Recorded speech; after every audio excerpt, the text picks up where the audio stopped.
Alright. Day 3. Watching Inside Edition with Alex. Or episode 3. Whatever. My baby girl is still missing. Their daughter was swept away in the Camp Mystic flood disaster. Until she is found, our family lives in a torture chamber. Male cheerleader backlash. Uproar as 2 guys join the pro football cheerleading squad. That's not what people want to see. What the hell are you doing? Now they're fighting back. Plus, college roommate killer Brian Koberger. He's begging for a transfer out of his prison unit.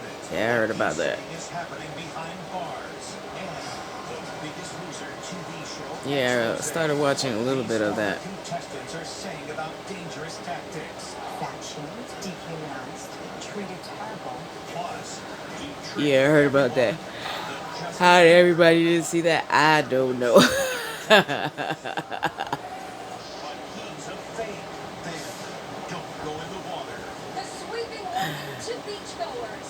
Look what Don't happened even look like just. It looks like the lifeguards are going out. in carnivore babies. Ooh. Ones whose parents put them on a meat diet. You want like fatty red meat. But is it a good idea? I mean, it's not just all meat. If you just all day nonstop, that is just crazy. That baby gonna have gout. What drove her to pay all that money for the iconic But don't get me wrong, this little piece of meat is alright. Because I know I gave Noah a steak. Boy, that boy became a meat eater. I'm Eva Pilgrim. This first story is just heartbreaking. During an emotional hearing today in Texas, a mom talking about her 8-year-old daughter, the only girl still missing after the July 4th flood at Camp Mystic that took 27 lives. Finding back tears, she says her mission now is to make sure no other parent has to go through such a devastating tragedy. We are the parents of Seal Stewart, the only camper from Camp Mystic still missing.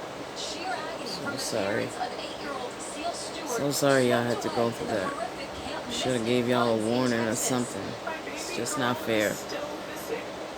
It's not fair. Until she is found, our family lives in a torture chamber. Young Seal, like so many other girls, was a legacy camper. 3 generations of women in my family went to Camp Mystic. This year, it was finally Seal's turn. She was 8 years old, going for the very first time.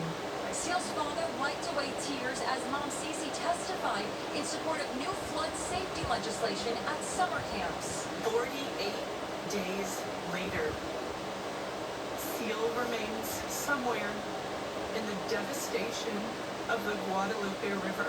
The parents of Jamie Hunt, who are related to the owner of the Kansas City Chiefs, also testified. In my hand and passed out to you is a picture of my sweet little angel, Jamie Hunt, age 9. Janie was the heartbeat of our family. She made me a mom.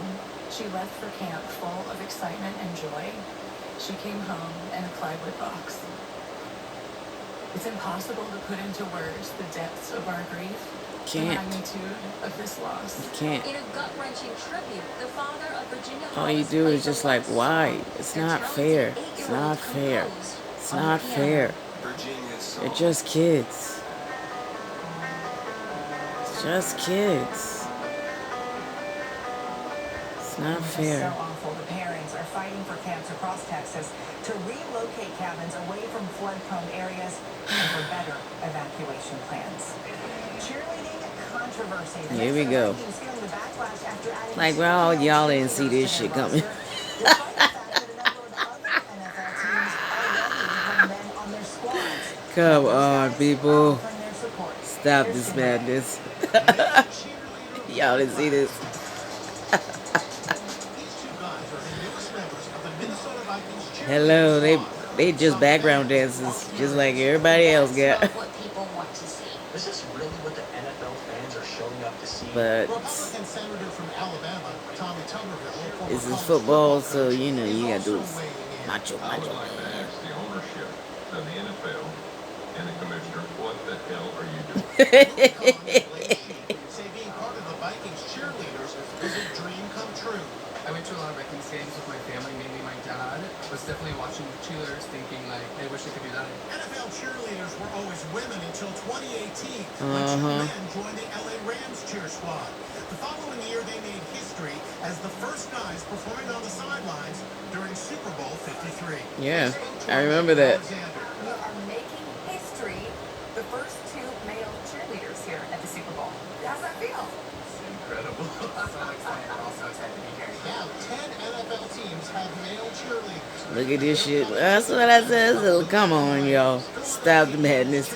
Y'all didn't see this. Stop it. He's going into his 5th season. I think that every single male dancer, especially a male dancer that has And then you a got platform, is these going to receive singers that who have love. these This is type of something that dancers. every boy Come experiences on. growing up Stop dancing. it. Like you didn't see that coming. These are also standing by their male cheerleaders. We support all our cheerleaders. Yeah, and are come on, proud of the stop role it. They play as ambassadors of the organization. James, what's your advice? You were chosen and selected to be on this team for a reason, and what other people have to say, that's just noise. Now, you are dancing at the highest level, so you should be very proud of all of your accomplishments.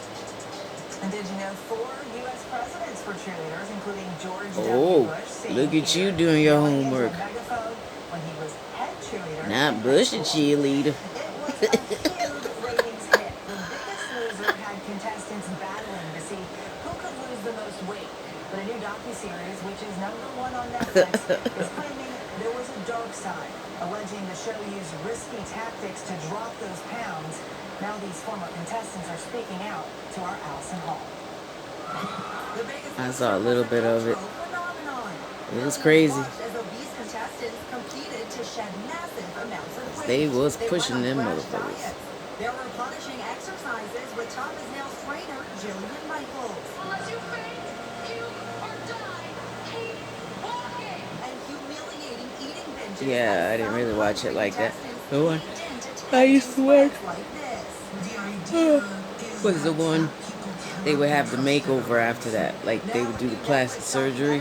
Fit for TV, the reality of The Biggest Loser is shedding light Like they, on the darker was side it? of the Was that show which Make ran Me for Pretty 18 seasons before Swan playoff shit, air some 5 shit like years that. ago. Tracy Yukich tells Inside Edition she almost lost her life during a grueling mile-long run in 90-degree temperatures. She was rushed to the hospital. They say that you actually died during one of the challenges? Yeah, my body was completely shutting down on me. I know that I absolutely died that day. Suzanne Mendonca, a former police officer from Long Island, appeared on The Biggest Loser in 2005. She says she was told to gain weight. Yes, gain weight before the show to make her weight loss more dramatic. They actually asked you to gain weight before you showed up? I was so determined to be on the show that I forced myself to gain 30 pounds. She ended up losing 78 pounds in 6 weeks.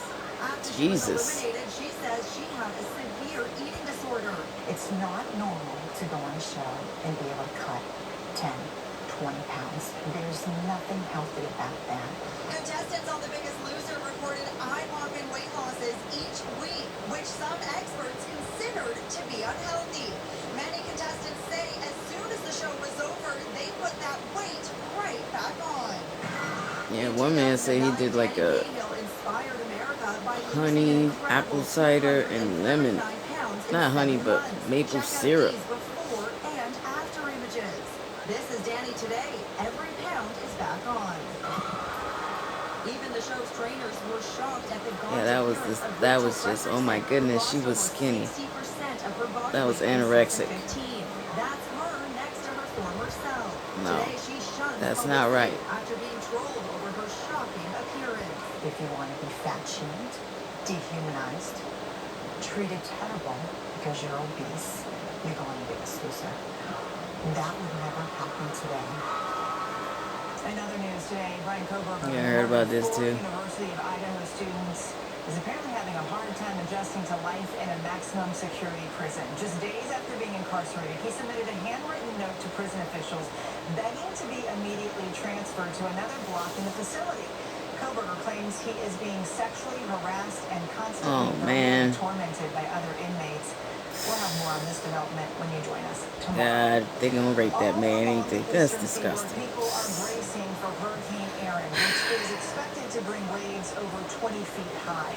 And it couldn't have come at a worse time, the height of the summer season. And Mercogliano I don't know what they say, height. Kids are back to school. I don't know. I guess up north it's not back to school yet. But out here they back to school. Everything we're being told is that tonight's going to be the worst. Gus Gussler owns an oceanfront second home in the Outer Banks of North Carolina. He's now waiting out the storm 250 miles away in Raleigh, keeping a nervous watch on the house via his iPad. How scary is it for you and for your neighbors? Well, I think it's pretty serious, and if we're talking about 14 to 20 foot waves, we're going to get a lot of damage. It's happening up and down the East Coast. These homeowners have evacuated. They're just hoping and praying. The entire East Coast on high alert. The time to evacuate quickly running out. Here in Seabright, New Jersey, the wind is starting to pick up, and you can see those red flags telling swimmers to stay out of the water. All of the beaches along the Jersey Shore are closed. Why, take a look at those waves. They are fierce, and they are built in with the worst on the way. Check out the drama that unfolded behind me as I was on the phone. It looks like the lifeguards are going out to talk to these surfers, probably to urge them not to go in the water. Double red flags are also flying at beaches in Maryland and Massachusetts. These guys are taking a lot of risks. These U.S. Air Force crewmen are releasing buoys into the ocean to measure the hurricane's effects. This one ain't looking too good right now. It's feared waves along the East Coast could hit 20 feet. We're anticipating life-threatening rip currents for most of the week. No one should be in the ocean. We do not want you to become a casualty of Hurricane Erin. The National Weather Service has issued a high rip current risk warning all along the East Coast that could remain into effect through the weekend.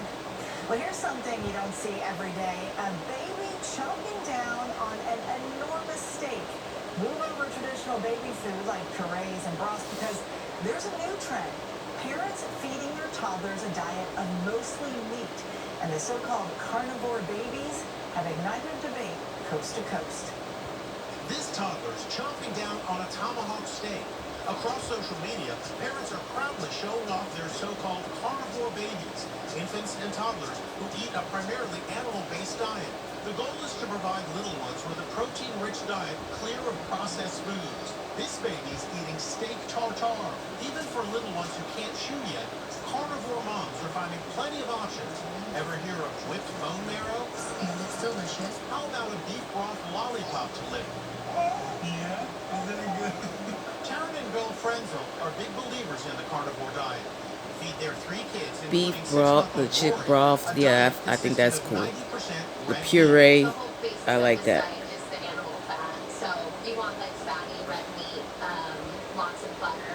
The kids will just come up and eat like chunks of butter. How's it going with Lori? She seems to be loving that steak. Oh yeah, she doesn't have any teeth yet, but she loves to chew on things. Yeah, she just kind of gums the meat and sucks all the nutrients out. Chiropractor Shelby And the Taylor flavor. Preston feed their 1-year-old daughter Callie a similar meat-based diet. Look at that tomahawk steak on her lap. She ain't eating that whole thing. That's a lie. Eggs, milk products, things like that. She's hardly really ever sick. Her digestion's great. But is a mostly meat-based diet really healthy for kids? Melina Malkani, a pediatric registered dietitian, warns that a diet lacking in variety could result in nutrient deficiencies in growing kids.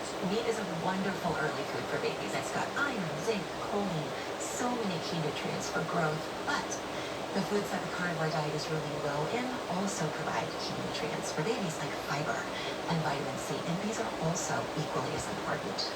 Some experts agree young children should have a balanced diet That's all. with all food groups, including meat, fruits, vegetables, Yes. and grains. Mix it up. He tricked everyone. The Justin Bieber lookalike.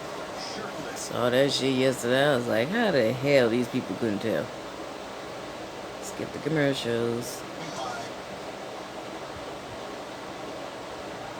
This crowd is super excited to see a surprise Justin Bieber concert at a Vegas nightclub. One big problem? That's not Justin Bieber. It's an imposter who weaseled his way on stage. Justin Bieber Yeah. is in the club. How did y'all not see this? Shirtless and tattooed, belting out his hit Sorry. Or is it? Nope. That guy is a fake. But he's so good, he's fooling everybody in the crowd. Like, come on, like, Popular DJ you Daniel know, Griffith, who can't believe his good luck. That was actually insane. It happened at the Access nightclub at the Wynn Hotel in Las Vegas. Only when the song was over did the DJ, who goes by the name DJ Griffin, realize the guy was a Bieber impersonator. No way. He sure has the Bieber look down pat, the buzz cut, the sunglasses, the hoodie. Here they are side by side. yes, people. DJ Griffin went on social media That boy to way explain more he had skinnier than that. nothing to do with the stunt. He says it was loud and dark in the club, and he really thought it was Bieber. I literally thought, like, something kind of, I was like, damn, you're like, oh, wait, since the hell. That's hello. Clemens was in the club and was sure it was Bieber. When you have a celebrity DJ vouching for this performance, and there are camera crews, there is security. Y'all didn't go, damn, that nigga gained weight. Nah. I mean, all cameras up, people screaming, women crying. It was wild. So who's the impersonator? He's 29-year-old Italian native Dylan Desclose, and he's done this before. The Wynn Hotel kicked him out and said he has now been banned from the property. So to come, what this woman just won at auction that has Princess Diana's dress. It's worn by Princess Diana, and she paid more than $500,000. Well, it's good to have it, huh? A woman collapses in joy after winning an auction. She's so excited she's crying and shaking. So what did she bid on? It was this beautiful dress owned by Princess Diana. She must love Princess Diana. $520,000. Never, ever, ever in a million Dirty years would I have even thought that dress would ever become available for auction, let alone that I would actually be in a position to win it. Women claim she has a special connection to the dress. That's one hand. I'd like to shake Princess Diana's hand back in 1988. Diana wore the dress for the first time during a visit to Australia, where Renee grew up. You couldn't tell me when I was 18 years old, and I can't remember how long ago it was, but I think it was like 38 years ago, that I would be sitting here talking to Inside Edition and saying that, you know, I've been fortunate enough to be able to preserve, you know, the dress that she met me in. The dress has a storied history. It's known as the Caring dress. Princess Diana wore it in public at least 9 times, often when she was visiting with children. Are you really? No, I am not. Yes, I am. I'm joking. Only Inside Edition is with Renee, where she heads to Julian's auction house in Los Angeles to pick up the dress. I'm just overwhelmed, obviously. Renee puts white gloves on to make sure the dress doesn't get damaged. You don't want any oil or anything that is going to stain the dress, get it oily, or anything like that.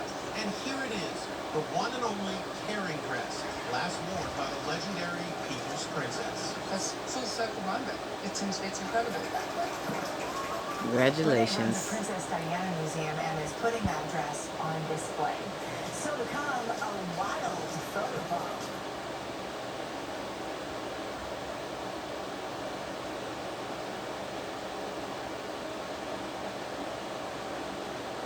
Look down. A jealous donkey wants to show off his pearly Lord, donkey. Like from Shrek. ready for his close-up. Donkey. What a smile. And thank you for watching. We'll see you next time. Bye-bye.